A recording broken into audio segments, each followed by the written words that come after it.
Friday. I am actually working my day job, so I'm going to be jumping around a little bit. It is probably about 2:30, almost 3 o'clock. Ooh. Um, and there's a lot I want to get do today. So first off, some small things that we're going to be doing.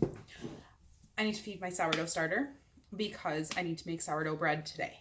I also am going to be working on getting another batch of kombucha ready. I am going to post right after this, right here, our kombucha video that I filmed this past week, and also us making and canning applesauce. So enjoy that.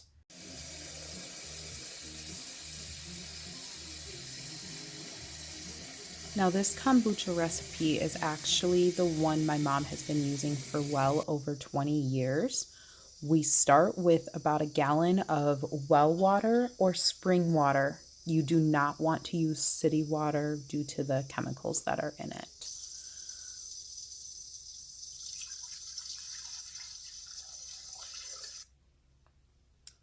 And it's super simple. You just place the gallon of water on the stove to boil and let it boil for about 10 minutes.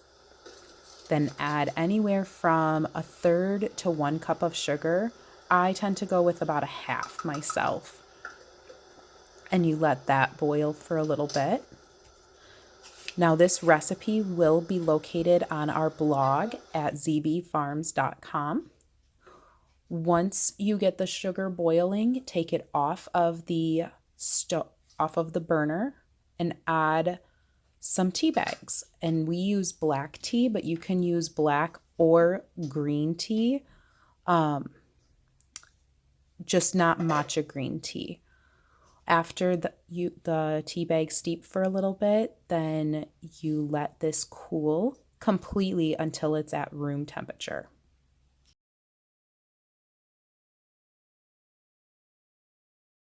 Showing you the final steps of the kombucha as well. I had planned on filming that and everything, but my mom came over to help because my nephew wanted to see kids, and I had to make pizzas, and I make them from scratch, so of course that takes some time. And so I asked her to help me so it wouldn't be too late, and I wouldn't have a pot of black tea, a gallon of black tea sitting on my counter while I'm trying to also make pizzas and everything. So what I did is in here there was a bunch of, it's called scobies, but me and my mom call them mushrooms. They're not actually mushrooms. It is SCOBY. It is a bacteria formation. But I had basically, I would call it a SCOBY hotel because it was layers upon layers. I'm talking from here all the way up to the top. So she peeled off the healthiest one, which is the newest one. All of them were really healthy though. And down here at the bottom, you'll see it. But what she did is she poured off most of the liquid, left a teeny bit in there to help get it started. And we poured the new fresh black tea mixture, which it can be black tea or green tea, whichever you prefer. Not matcha green tea, just green tea. And you pour it all the way to the top. And you fill it up and you put your SCOBY, or as I like to call it, mushroom, back inside of here. And what that's going to do is that is going to ferment over the next 7 days. And you'll have kombucha by next week. I am going to also learn with you how to do flavored kombucha, which what flavored kombucha is it's very simple. Is you take this kombucha, so you take the unflavored stuff right here. Again, you can use black tea or green tea. You let it ferment for a week like this. Then in another jar, you would put a fruit mash. So any combination. So it could be like blueberry and ginger, which is one of my kids' favorites. You could do strawberries. You could do anything, whatever flavor you prefer. And then you mash it all together so it makes like a liquid, a slurry. You pour that at the bottom, then you pour the kombucha on top. And then for the next week or 2 weeks, you would burp it every day, which is basically just letting the gases escape. But you let that ferment for another week or two.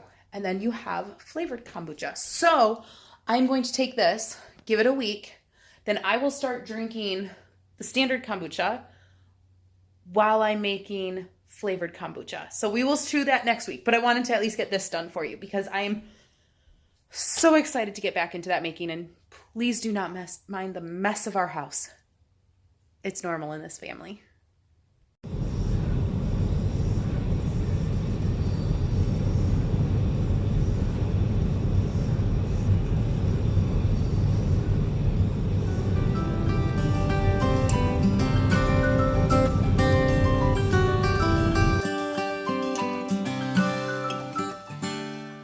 Now, applesauce making is one of my favorite things. All I do is I chop up the apples, leave the skins on, and then I boil them down with just a touch of water so they don't burn until they mash up. And then I blend them through a food mill.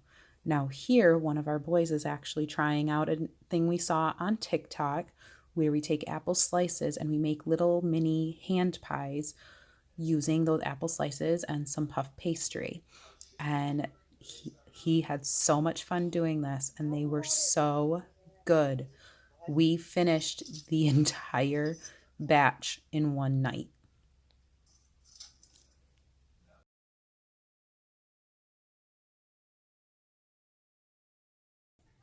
There. All right, go ahead. So that's my biggest problem with Marcia. It's like I do these stupid pushes that I shouldn't be doing.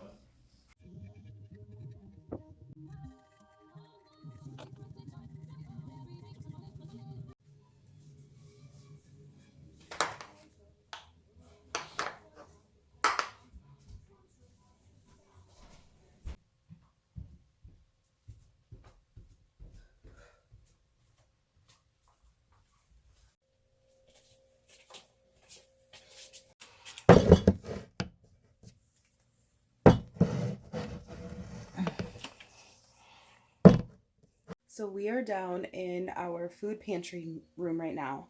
And this is one of my favorite sites. All of the produce we have canned for ourselves. Now it's not a huge amount. We also only have a 1,200 square foot garden for 5 people. And this year we had a super early frost, as you heard about last time on the last video. We had a really, really early frost. So a lot of our plants died before I could harvest anything. Like, it was unexpected. Nobody knew it was going to hit. But we always use all of the store-bought produce first before going into our home canned stuff. I am one of those people, I like to can for the base of something rather than making an actual product. So like, instead of making spaghetti sauce, I make just tomato sauce, because that for me makes sense, because then I can make whatever I need to out of it and I don't have to worry about all of the other stuff. There is a chance that I might start making like spaghetti sauce, pizza sauce, things like that. But for now, just because of storage and everything, this is what I do. But we have in here in the corner, we have our green beans. We have salsa, which this is one of my favorite salsas. We have apple pie filling. Then we have a mango habanero jam. And unfortunately, I don't know what my friend gave this one to me, and I don't know what she labeled it. We have some applesauce here, and we have the rest of our applesauce down here. Now, the reason I did that is because this applesauce is older, so I want to make sure I use it first. We have rhubarb butter. We have all of our tomato sauce. We have our tomatillo hot sauce, enchilada sauce. Here we have strawberry rhubarb jam, blueberry jam, which is, our kids love these. We have maple syrup from my friends who make it. And then blueberry syrup, which that one we tend to give away as gifts because our family won't eat it. But then down here is just our applesauce and extra cans. And I mean, I have extra spices behind me, more extra spices here. It still needs some serious organizing, but it's getting there. But this is our entire food storage room. We do have 2 chest freezers. Those I am hoping when we move to get bigger ones so that we can, and more, so that we can have them kind of organized for ourselves. But slowly but surely it's getting there, and after harvest season is my favorite time because that's when you see all of your work put in. And then now we are going to get started on making a verde salsa using our tomatillos. I went out and our tomatillos managed to survive through the frost and all the frosts we've had since. And I finally was able to get a last harvest of them. And I mean, these guys look really good. Plus we have more in here. And just so I would have a bigger selection, I did buy some. So we are going to make a verde salsa. Super easy. All you do, at least this is what I do. All I do is I take tomatillos, jalapenos, onions, and garlic, put them on a pan, and put them in the oven at 400 to 450 degrees for a little bit. This time though, I think what I'm going to do, instead of putting them just in the oven, I'm going to turn the broiler on instead to get these looking more kind of roasted so that we get a different flavor profile from them. But I'm going to take you along with me on. First off though, we are going to refresh this starter. I'm basically just putting it into a new container. That's really all I'm doing. So I'm going to put some of this into here. I don't want to keep all of that.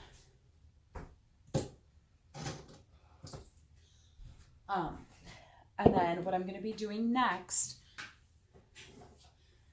is I like to actually weigh my starter. I just find it does better. Of course, if you decide you want to do like equal parts flour to water for your starter, that's perfectly fine as well. I just find weighing it, for me, it just works better.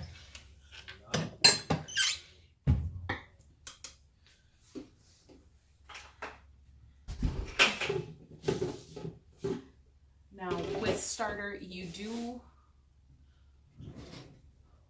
can use whatever flour you want, but I do recommend unbleached.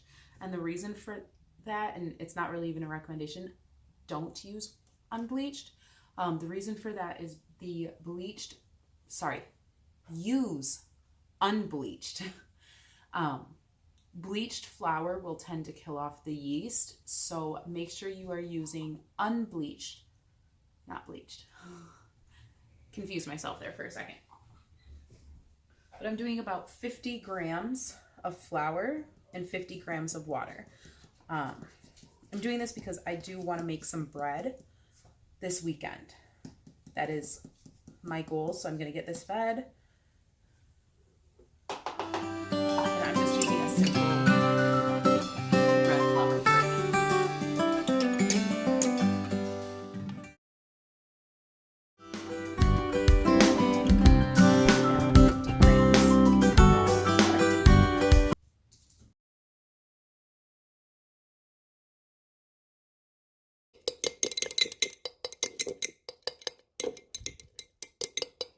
So now all I'm doing is I'm taking some, what is this called? A bandana, I guess. We use them as napkins, but I'm just taking that, putting that over top. And there you go. Now it's time to use up all of this stuff. So I'm gonna get the oven started and preheated. So the first thing that you have to do for this tomatillo verde salsa, whatever you want to call it, is you have to peel off the papers off the tomatillos. And it's super easy. You literally just pull them in half and do that. And so I'm going to do this. Now these are sticky.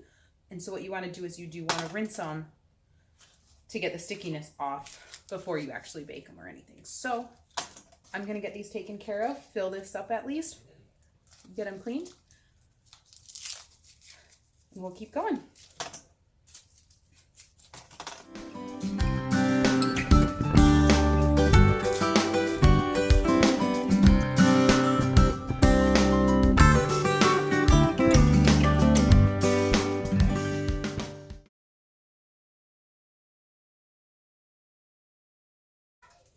Christmas have fog machines? I don't think so. Actually, yes, There's a you can reason do why fog Halloween machines. is the best. You could do fog machines at Christmas, by Okay, the you way. can do fog machines any day of the year. Yes, you could.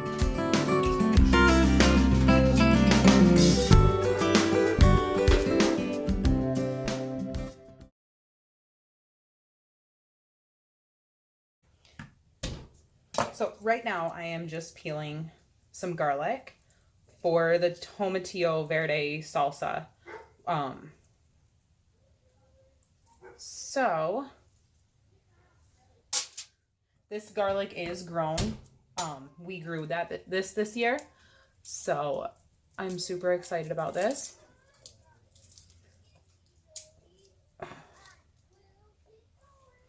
So these larger garlic bulbs are actually from a garlic variety called Music. And these ones are the chestnut red. I'm going to do about half on one tray, and I'll probably have to do a second tray with the other half.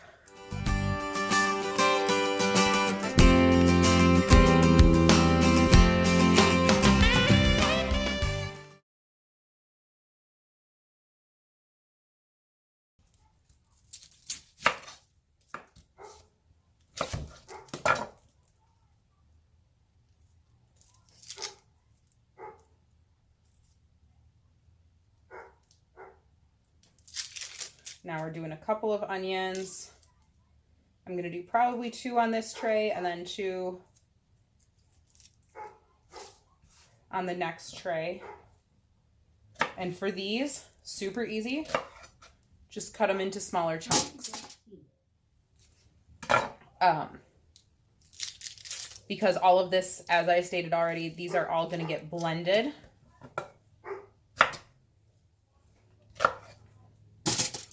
In the blender.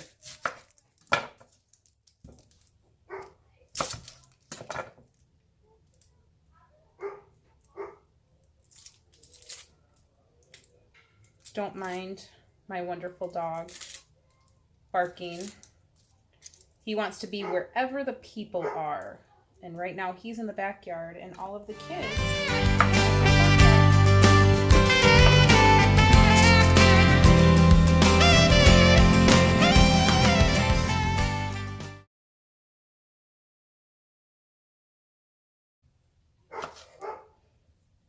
And now we're cutting up some jalapenos.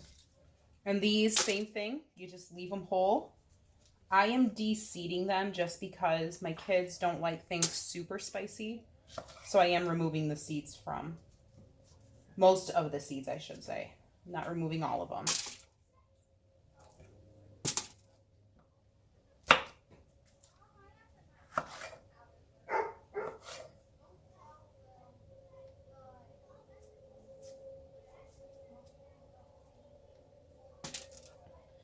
If you are sensitive to the pepper juices, definitely wear gloves. Pepper juices don't really bother me, so I never have. But if you are, make sure you do wear gloves.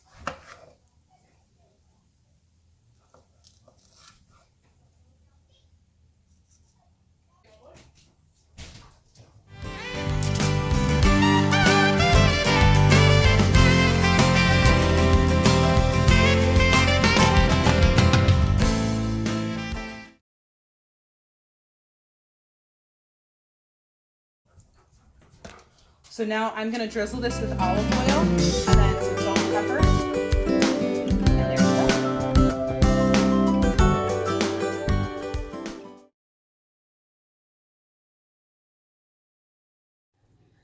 So now we have it all seasoned up, ready to go. We're going to toss this in an oven. I have it on broil to kind of get more of a crust on it rather than just baking it.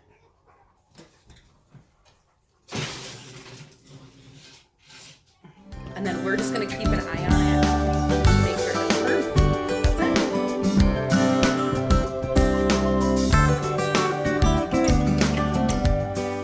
it. These trays spent about 10 minutes in the broiler, And so now I'm just putting them into our high-speed food processor, blender, whatever you want to call it, making sure we save all of those juices. And I'm going to blend this up until it's a smooth consistency. I am adding cilantro and some lemon juice to make sure that we have that perfect flavor.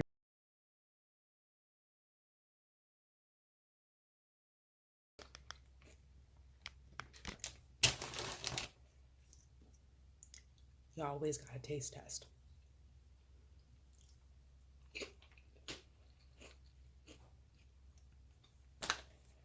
That's perfect.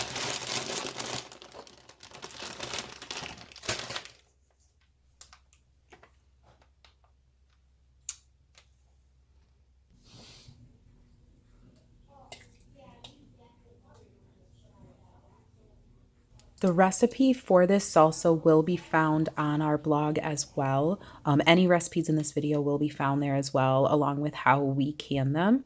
But here I am taking the salsa. This is actually the next day because it was so late yesterday that I didn't get to finish it. I am just taking a little bit of vinegar to wipe the rims, and then you put it in a room temperature pressure canner. You don't want it already hot. You want it room temperature since these are cold. And we're going to bring it up to a boil and pressure can. Again, the recipe will be on the blog in the next week or so.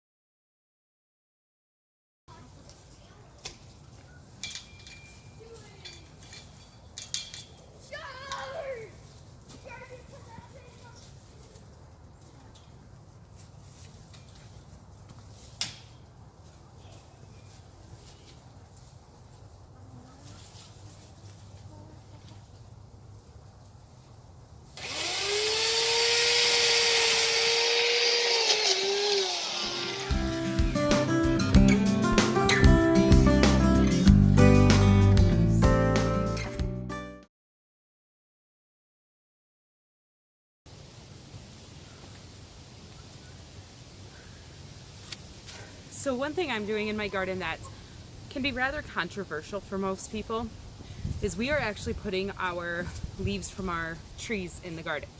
Now, if they're oak or anything like that, they're rather acidic. However, our soil is still so alkaline that it needs anything it can get that's acid. So that's why we're putting all of our leaves. So I just cleared out our green bean patch, and all of these leaves are gonna get pushed into it. And where we had this section that just didn't grow anything, that's where I'm actually going to plant our garlic.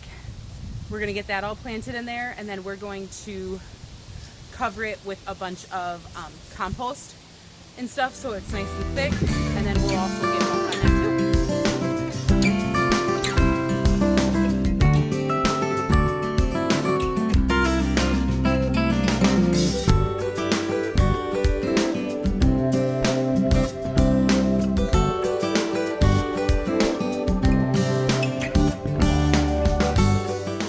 When you work as hard as we do sometimes and you have a dog that won't stop with a ball, you got to do what you got to do.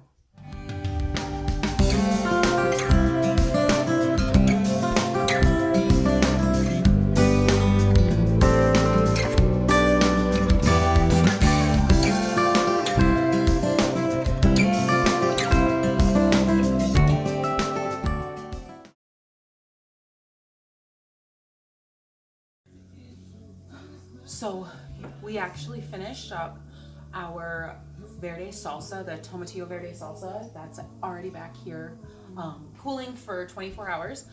And that we just put on the stove in a water bath canner for about 20-25 minutes and then pulled it out. Now we've been out in the garden, as you saw, and we got the last of our dried beans. These are pinto beans. Not all of these are dried, but that is because unfortunately they didn't get a chance to dry on the vine because it is going to be a very wet fall. This is the only really dry, good weekend we have forecasted for the rest of fall. So I just decided to pick them. Most of them are pretty dry, ready to go. Just a couple are not, so we're just gonna keep grinding.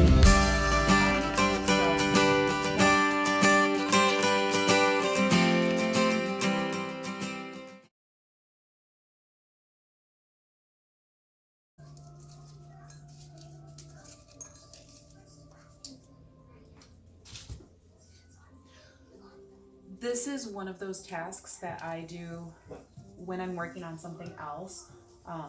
Right now I have to be inside because I'm making dinner, as you saw, as you're watching. We are having just a really simple dinner. It's chicken pot pie. I meal prep the veggies and usually put the chicken aside so that we have it ready to go. I couldn't find the chicken that we already had cooked and pulled, but it's okay. We can use whatever. But this is just a standard chicken pot pie. Our kids are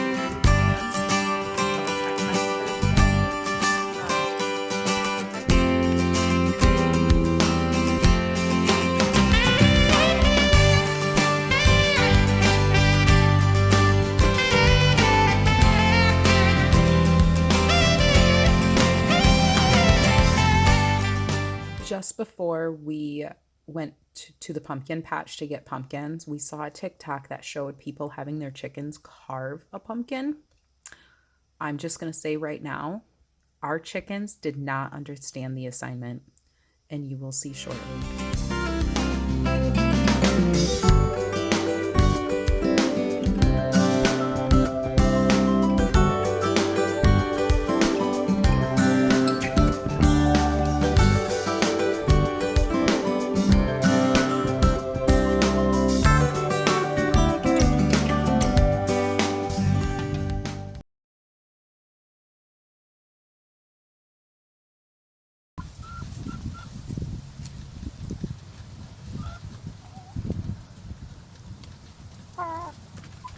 Making quick work of it. This is easy as pumpkin. Did you guys like it? Did you like it?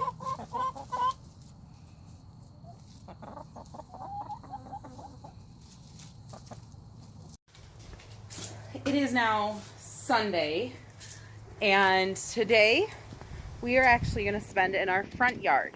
Now, there is still more to do in the backyard, but I looked at the weather and we should have a couple more nice days. The next couple of days are going to be rainy, but we should have more the rest of the time.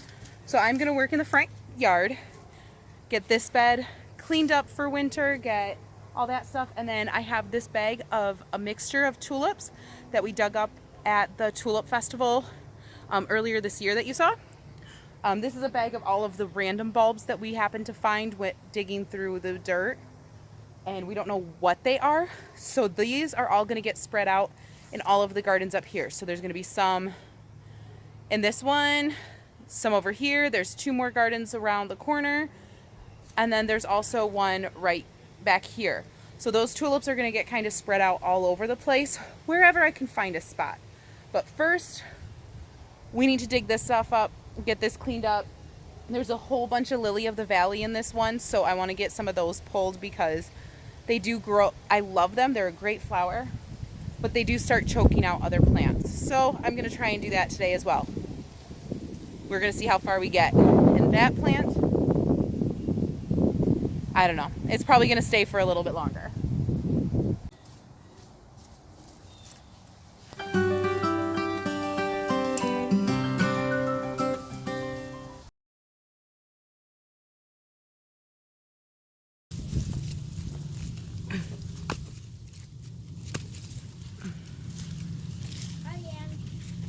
Hi.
So, of course, my tripod ended up dying, but we did get quite a bit cleared up here. You can see like all of that mess, but we pulled out all of the weeds. We cleaned up the rhododendron a little bit more. We got all of the lily of the valley out. And then over here, I don't know if you saw it in the earlier video, there was this giant like grass-like plant bush thing. And what I did is I cut it down. Probably not the smartest idea in the fall, but I needed to split it. It was so big that it was taking up so much space. And so I split it, and I'm actually gonna split it some more, and we're gonna put it up in a couple of places around the front of our house. Then after Halloween, these two mums that are here on the porch, those two I'm going to get planted here at the corner, just so there's some fall color as well as the spring color, which will come from the tulips that all got planted. So a lot of work, but we got it cleaned up. Now I just got to clean up all of this mess, which, yeah. So one garden in the front yard done, about 4 more to go. Don't forget to like and subscribe so you can keep up to date on what is happening at ZB Farms.